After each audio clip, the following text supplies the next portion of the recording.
enye vazualia e ya obe imazu fioraria fana ke atia vivoma mahaona fayo yo amaga ya ho yo nyere bobo wanti kaka chekwelo oyo ya ile moaje amaga pade ha yo iro bobo wanti ya oyo nyamala moaje aba ma vola batumo galabli bada vai tatuae kaka chekwelo oya do kwe ngongwe ma vola mo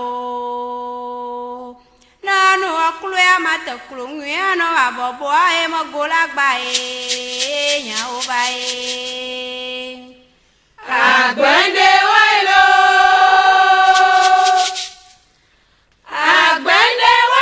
ìjọba zuko kwiana duawe enya obae enye bazualia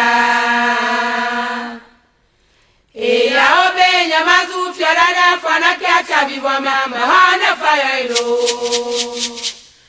amaga pade ha yo nyere bobo wanti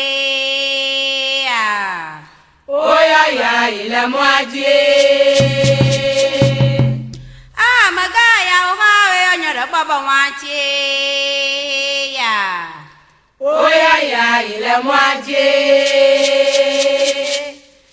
aba ma vola batomo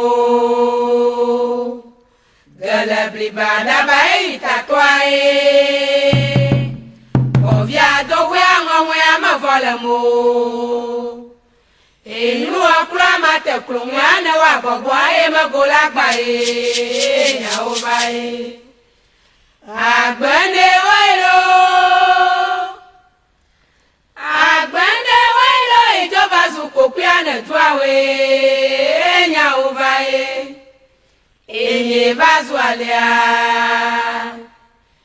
eya obe nyamazu fiorada fona ke acha vivoma mahana fayo